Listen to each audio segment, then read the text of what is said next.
Then in Sports Central, we go over our next team prediction of this offseason, and it's going to be over the UCLA Bruins, one of the top teams in the Pac-12 in the 2022 season, as this team went 9-4 overall. This was a solid team last season, one of the top teams in the conference. But how will this team be in 2023, and what can we expect out of this team as we look forward to their final season in the Pac-12? We'll be talking about it here today. We'll be analyzing this team and predict their schedule game by game in this video. Let's get started with a quick recap of 2022. Once again, a great season for this team, 9-4 overall. This was a big contender in the Pac-12, and I mean, especially through the first half of the season, this team could have been considered the main contender in the Pac-12, having been 6-0 heading into the second half of the season, and that included wins over a really good Washington team and, of course, Utah, the back-to-back Pac-12 champions. And so, I mean, a really strong start to the season for this team. They, of course, then lost to Oregon on the road 45-30 after their bye. Yeah, but not a terrible loss, even though it was disappointing. But you came back, you beat Stanford the next week 38-13, beat Arizona State on the road 50-36, and then you took on Arizona, which this was far and away the worst game of the season for this team. You lost to the Wildcats 34-28.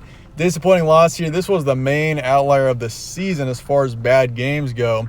And, of course, you took on USC the next week, which you lost this game too, but USC was a strong team last season, and you kept that game close all the way. And in the end, 48-45 was the final, so a 3-point loss. But a 3-point loss against the USC team that was that close to being in the college football playoff last season, I'd say that was a pretty competitive matchup and a strong fight there out of the Bruins. And then you beat Cal on the road the next week 35-28 to finish out the regular season. So that set you up in the Sun Bowl against Pitt, which you did lose this game 37-35, but obviously another competitive matchup. So a few close losses for this team last season, especially down the stretch, but still a great season for UCLA, finishing out at 9-4. But let's look forward to 2023 now. Your roster preview heading into the season. There are multiple significant changes here, but there is a lot of promise as well. Dorian Thompson-Robinson, DTR, is gone, which a really strong quarterback. He put up 3,100 yards last season, 27 touchdowns, over 10 picks. Also rushed for over 600 yards and 12 touchdowns. A true dual threat quarterback who was really strong last season. So it's going to be tough to replace him, but you do have a 5-star recruit coming in. I believe he is the highest quarterback recruit in UCLA history, and his name is Dante Moore. We'll see what he can do with this team, but future's bright with him. That is definitely a name to keep an eye on as we look forward to the future. And obviously, UCLA moving to the Big Ten. It's going to be huge for this team to have a strong offense.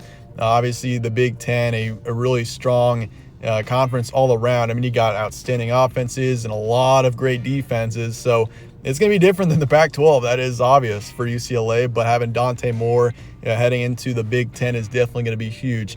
Zach Charbonnet is gone, the top running back of this team, which that's going to be a guy that's going to be tough to replace as well. He put up nearly 1,700 yards last season, 14 touchdowns as well. So you're losing him, but at least you got TJ Harden coming back. Same with Keegan Jones, your second and third in the backfield from last season. Both of them combined for over 800 yards of offense last season and 7 touchdowns. So great to have both of them back. You still got some good depth in the backfield, I'd say.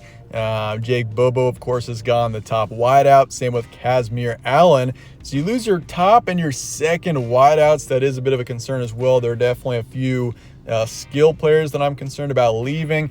So it is going to be not quite as experienced of an offense. But you do have Cam Brown coming back, the third wideout for this team. But there wasn't a major standout in the receiving core. I mean, Jake Bobo was far and away the top receiver with just over 800 yards. I mean, Kazmir Allen was 400 yards less than where Bobo was at. But I do think this team still's got potential in the receiving core. The backfield, I think, looks okay. Obviously, Charbonnet, losing him is going to be a tough guy to replace, and DTR leaving. But Dante Moore is a young quarterback. He's going to be a true freshman heading into 2023. And so, obviously, and he is listed as the top quarterback on the depth chart, which you do obviously have Ethan Garbers in there as well. Colin Shalee is in there as well. But the way it looks right now, Dante Moore, as a true freshman, even though Ethan Garbers maybe is a bit older, Dante Moore is the most talented quarterback on this team, so we'll see what he can do, I believe, in 2023. But you lose one on the O-line, you lose one D lineman, one linebacker, and then two in the secondary. So defensively, this team has got tremendous potential. Looking forward to 2023 with the experience coming back.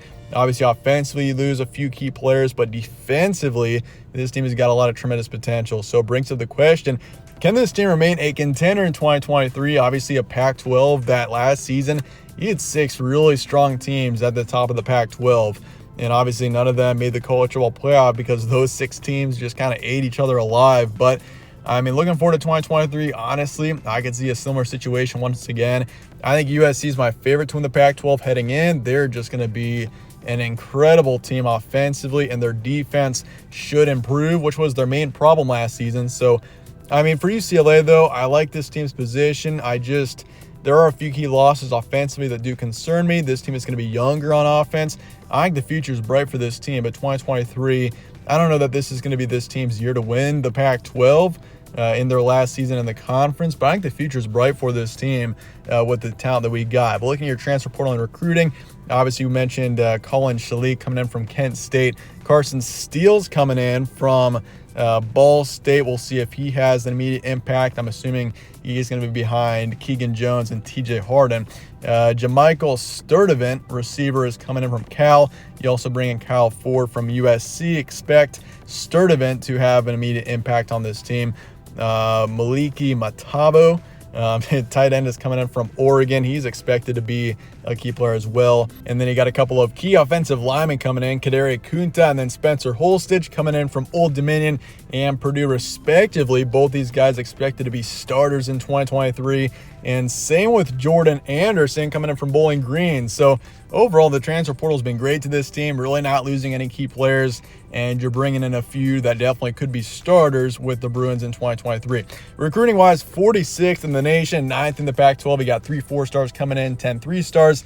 Honestly, it's not terrible, but it's definitely not great, especially with this team moving to the Big Ten here in a couple of years. I do think it'll be significant for this team's recruiting to be better, but I mean, Chip Kelly's known to develop players. I definitely think this team will be okay, but the recruiting, it definitely could be improved. But I've got this team at a 7 out of 10 on the future forecast meter. The future is bright for this team. I do think this team will fit in well to the Big Ten. Obviously, it's going to be a lot different, a lot of traveling and everything. It's going to be a really interesting move to see what happens with USC and UCLA once they move here. But the future is bright for this team. I like where this team is heading. Honestly, could definitely put them at an 8 out of 10, but as of right now, I've got them at a 7. But so let's take a look at the schedule and as we look forward to 2023. So you got Coastal Carolina week 1 at home. Very interesting matchup there. And then San Diego State on the road in week 2. NC Central week 3 at home. And then Utah on the road to kick off the conference schedule. So Utah, not an easy team. This, honestly, I mean, Utah has won back-to-back Pac-12 titles. This could be their 3rd in 2023, and I wouldn't be surprised.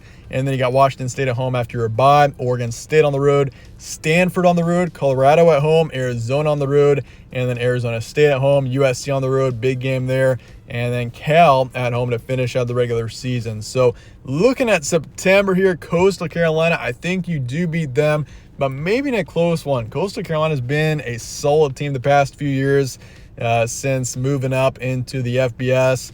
And so Coastal Carolina, I see this being a closer matchup. Definitely an interesting one, but I'm going to take the Bruins there. And same with the San Diego State game. I see this one being a bit close as well. Honestly, with some of the inexperience of this team, I think both of those first games are going to be pretty close. And then NC Central, a nice easy win here. And then Utah on the road. I think you hang in there. This is going to be a close game.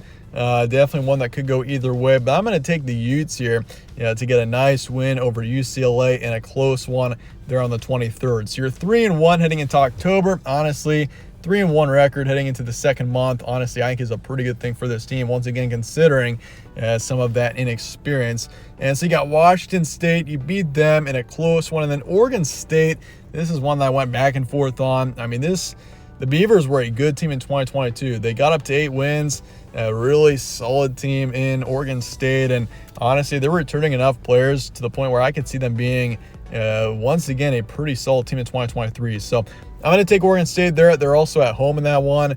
So I'm going to take the Beavers, and then Stanford on the road. You beat them.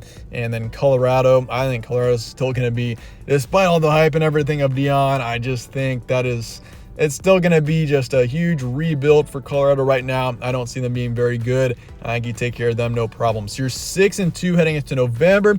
You got Arizona on the road. This was a team that you lost to last season, and a disappointing loss. I think Arizona steals one off you in 2023 again. I do think Arizona, though, could be a decent team, maybe get to 6-6. Honestly, that's still a poor football team, but Arizona at home, I do think they are going to be talented enough. Jaden Delora in there. I do think they get the win there in a close matchup, and then Arizona State, you beat them. USC on the road. I mean, it's a USC team that I've got being a major national contender in 2023. Once again, that offense is going to be incredible.